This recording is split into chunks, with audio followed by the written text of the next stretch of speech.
Bonjour et bienvenue dans cette vidéo dans laquelle nous allons voir comment développer avec la simple distributivité. Alors, une première approche de cette propriété, si on considère une équipe de rugby composée de 15 joueurs, si le gérant du club décide pour chaque joueur d'acheter un maillot à 32 € et un short à 18 €, eh bien pour déterminer la dépense totale du club, deux manières. Soit on calcule 32 plus 18 qui correspond au montant dépensé pour un joueur, et on va multiplier le tout par 15, à savoir le nombre de joueurs. Soit on calcule le montant dépensé pour les 15 maillots, le montant dépensé pour les 15 shorts, on additionne le tout. Bien évidemment, quelle que soit la méthode utilisée, on trouvera le même résultat. Dernière opération effectuée ici, c'est un multiplier. Dernière opération effectuée dans cette expression, c'est une addition. C'est ce qu'on va appeler la distributivité de la multiplication par rapport à l'addition. Le fait de passer de l'écriture de gauche à l'écriture de droite, on dit que l'on développe. On développe en distribuant le 15 fois aux deux termes de l'addition placée entre parenthèses.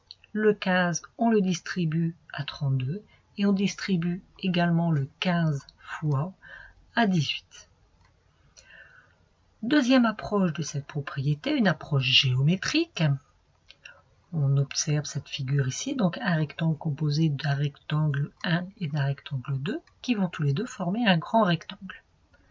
Si on s'intéresse à l'aire du grand rectangle, deux manières de le calculer. Je rappelle que l'aire d'un rectangle, c'est largeur fois longueur. On va calculer la longueur du grand rectangle, 2 plus 6, et on va multiplier le tout par sa largeur, qui est égale à 5. Autre manière de faire, on calcule l'aire du rectangle 1, 5 fois 2, l'aire du rectangle 2, 5 fois 6, on additionne les deux et on va bien sûr trouver le même résultat, donc on va pouvoir placer un égal entre ces deux expressions. Quand on passe de l'expression de gauche à l'expression de droite, on développe, et on a développé en distribuant le 5 fois au 2 puis au 6. C'est encore la distributivité de la multiplication par rapport à l'addition. Alors, donc, si on rappelle les deux égalités précédentes, on se rend compte donc que l'on a à chaque fois les deux mêmes expressions, et c'est ce qu'on appelait la distributivité de la multiplication par rapport à l'addition. Donc on a distribué le 15 au 32 et le 5 au 2 dans les deux expressions du dessus, et pareil, 15 fois à 18 et 5 fois à 6. Ce qui est vrai pour l'addition va être également vrai pour la soustraction. Donc la multiplication va être aussi distributive par rapport à la soustraction. Alors on pourrait modéliser ces deux égalités avec des formes géométriques. Donc les formes géométriques désigneraient des nombres, donc des nombres entiers, des nombres décimaux, des fractions, ça peut être n'importe quoi, y compris des variables.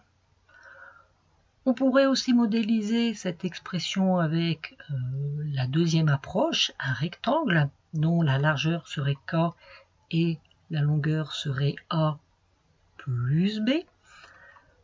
On aurait l'aire du rectangle gris qui est égal à KA. Je rappelle que le fois, quand il n'y a pas de confusion possible, on le sous-entend. Donc KA qui veut dire K fois A. Et l'aire du rectangle beige, K fois B, que l'on va écrire KB. Ce qui, plutôt que d'écrire cette propriété avec des formes géométriques, on va l'écrire avec des variables K fois, donc pareil, fois sous-entendu ici, A plus B égale K fois A plus K fois B, que l'on va écrire K, facteur de A plus B égale K plus KB. et y compris avec la soustraction, cela fonctionnera aussi.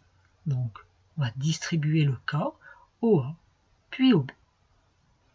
Donc voilà les deux égalités à retenir. Donc avec K, A et B qui désignent des nombres relatifs. Quand on va passer de l'expression de gauche à l'expression de droite dans chacune de ces égalités, on dit que l'on développe. À chaque fois, on va transformer un produit, puisque la dernière opération effectuée, je rappelle ici, c'est la multiplication, en une somme, puisque la dernière opération effectuée ici, c'est une addition.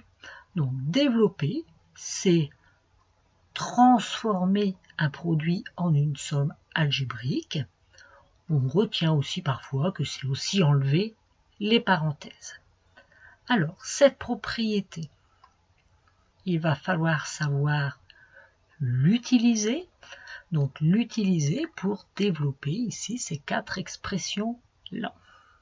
Donc, j'ai remis la modélisation avec les formes algébriques.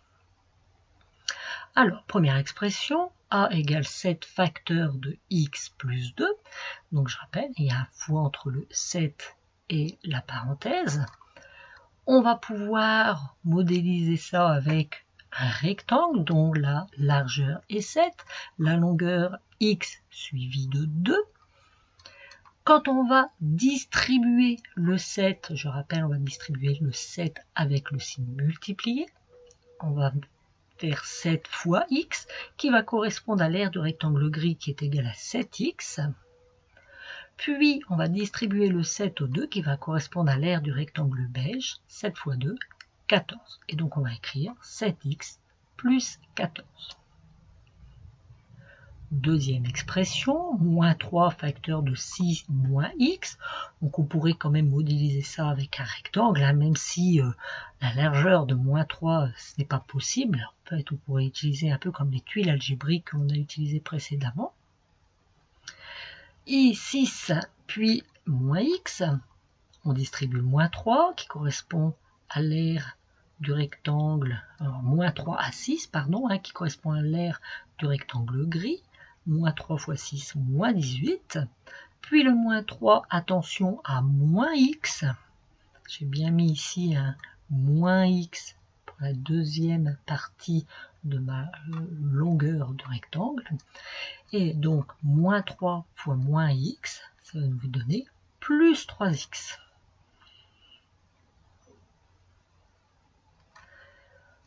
Troisième expression, on reprend notre rectangle, largeur 2x, longueur 5 suivie de moins 3x, on distribue 2x, 2x fois 5, 10x, 2x fois moins 3 qui va nous faire moins 6x carré, moins 3 fois 2, moins 6, x fois x, x au carré. Et nous voilà ainsi d'avoir développé la troisième expression. Dernière expression, moins 4x facteur de moins x plus 1. On reprend notre rectangle, moins 4x en largeur, moins x puis plus 1 en longueur. On distribue moins 4x. R du rectangle gris, moins 4x fois moins x, ça va nous faire un plus 4x au carré, qu'on écrit tout simplement 4x au carré. R du rectangle beige, moins 4 fois 1, puisque 1 c'est plus 1, moins 4 fois 1, moins 4x. Et donc on écrit à la suite moins 4x. Donc voilà pour les exemples. La vidéo est terminée. Je vous remercie de m'avoir écouté et à bientôt.